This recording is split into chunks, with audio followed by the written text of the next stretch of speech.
손혜원 전 의원이 목포에 내려가서 투기를 했다. 그것도 조카 명의로. 기억나십니까? 1심, 2심까지 결과가 나왔습니다. 궁금하시죠? 시원하게 풀어드리겠습니다. 함께 공부할까요? 안녕하세요. 동행과 뉴스터디 동정민 앵커입니다.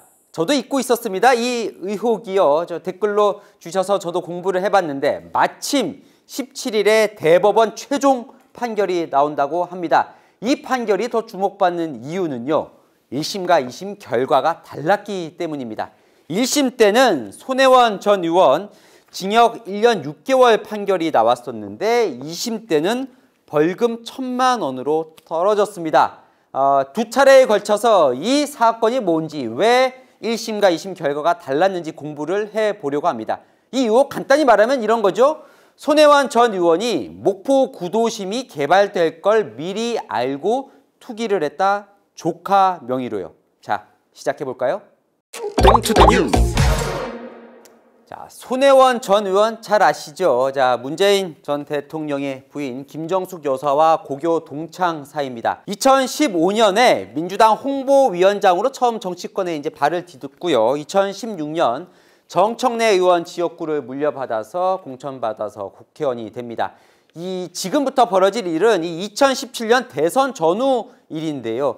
그 당시에는 대선 캠프 홍보 부본부장을 맡고 있었죠. 자, 2017년 3월 19일 손혜원 전 의원이 문재인 후보 홍보를 위해서 목포시에 내려갑니다. 검찰은 이번 사건의 출발점으로 보는 시점입니다. 목포에 내려가서 목포 문화예술인과 간담회를 가지는데요. 자, 포인트 첫 번째, 손혜원 의원은 왜 그 이후에 집을 사기 시작한 걸까요? 손혜원 전 의원은 이렇게 말합니다. 내려가 보니 목포, 특히 구도심, 근대 역사 도시의 아름다움에 빠져서 그 이후부터 집을 사려고 주변에 권유를 하기 시작했고 3월 조카가 집을 사기 시작합니다. 검찰의 시각은 전혀 다릅니다. 돈을 벌기 위해서라고 본 거지요. 어떤 돈? 첫 번째, 그 지역이 개발이 될 경우에 시세 차익, 부동산 값이 오를 거라고 봤기 때문에 샀다. 두 번째는 보통 과거 사례를 보면 도시 재생 사업을 하면 지자체에서 창업비나 인테리어 공사비 지원을 해주는 그 지원금을 노렸다고 본 겁니다. 어쨌든요, 그 이후에 손 의원 주변 사람들이 목포에서 집을 삽니다. 그것도 아주 많이요. 자, 손혜원 의원은 지금은 의원이 아니고 전 의원이지만 편의상 당시의 의원이었으니까 손 의원으로 제가 부르겠습니다. 손 의원은요, 겉으로는 목포에 집이 한 채도 없습니다. 본인 명의로 산 게 하나도 없습니다. 모두 가족이나 지인 명의로 지금 산 것만 있는데요. 가장 논란이 되는 건 바로 게스트하우스 이 창성장입니다.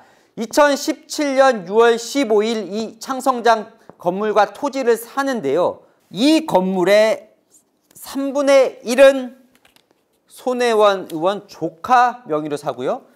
3분의 1은 손혜원 의원 보좌관 딸 명의로 사고요. 나머지 3분의 1은 손혜원 의원의 전 회사의 이사가 삽니다. 자, 여기서 두 번째 포인트. 검찰은 이게 부동산 실명제법 위반으로 봤습니다. 그러니까 이 건물이 사실은 손혜원 의원과 보좌관 건데 조카와 딸의 이름을 빌려서 차명으로 샀다고 본 거죠. 당시에 조카는 군 복무 중이었고 딸은 고3 수험생이었습니다. 두 사람은 이렇게 반박을 했습니다. 당시에 손 의원은 조카에게 증여를 한 거다. 젊은 사람이 목포에 내려와서 살았으면 좋겠다고 생각해서 증여를 해준 거고 보좌관은 딸에게 빌려준 거라고 이야기를 합니다. 자, 어쨌든 그 이후에도 이 두 사람은 주변 사람들에게 목포 땅을 계속 사라고 권유를 합니다. 그래서요, 제가 붙여보겠습니다. 손 의원은 주변 권유로 손 의원 동창, 부인, 남편, 친구, 회사 지인, SNS 지지자, 이모, 사위 등이 목포에 부동산을 사는데요. 12차례에 걸쳐서 총 12억여 원어치의 부동산을 삽니다.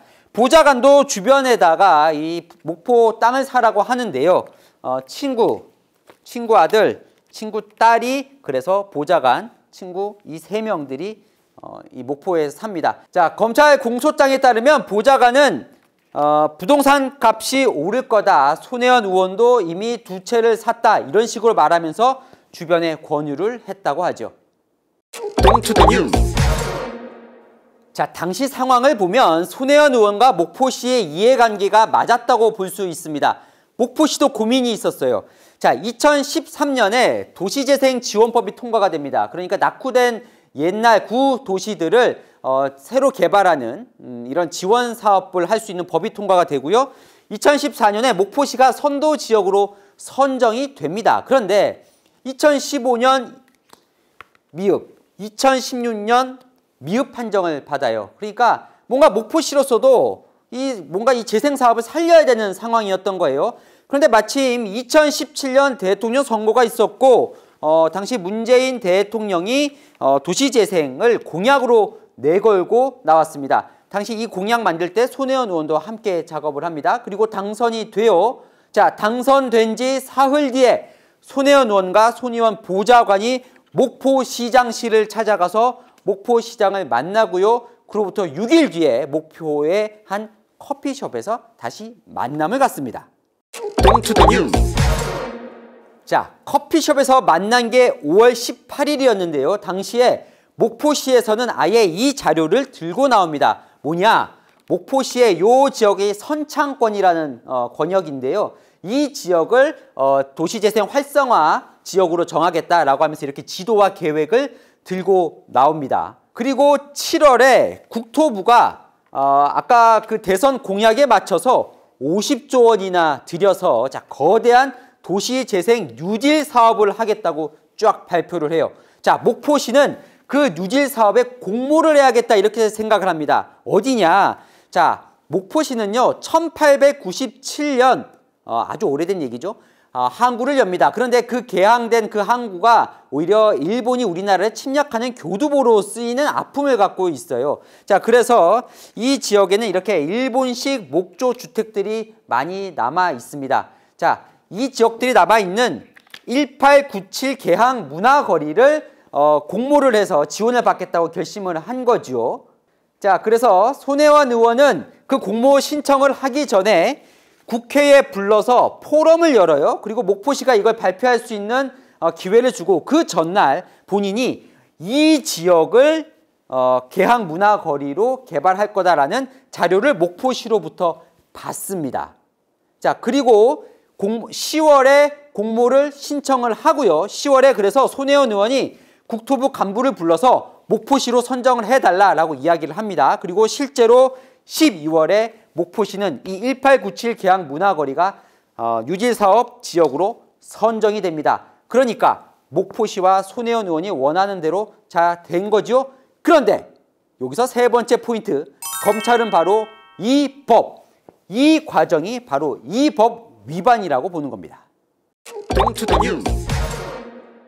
자, 시청자분들이 가장 주목하셔야 할 대목입니다. 이 법 처벌이 세거든요. 뭐냐? 손혜원 의원이 공무상 취득한 비밀을 이용해서 본인 혹은 제3자가 이득을 취하면 그게 부패방지법 위반입니다.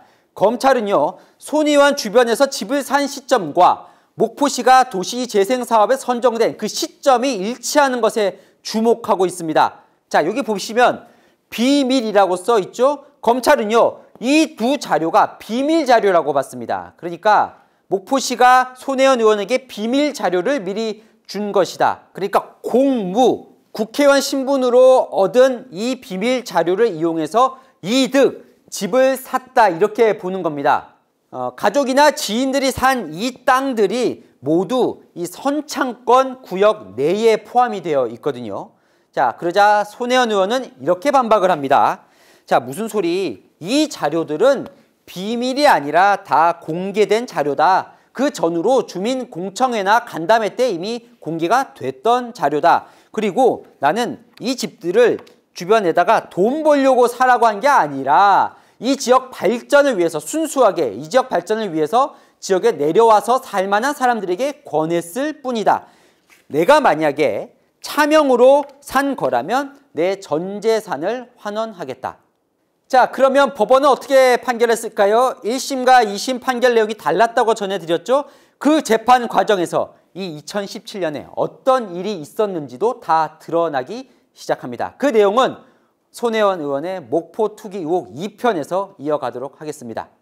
복잡한데 궁금한 내용 있으시면 댓글로 남겨주시면 제가 대신 풀어드리겠습니다. 동행과 뉴스터디 오늘은 여기까지입니다.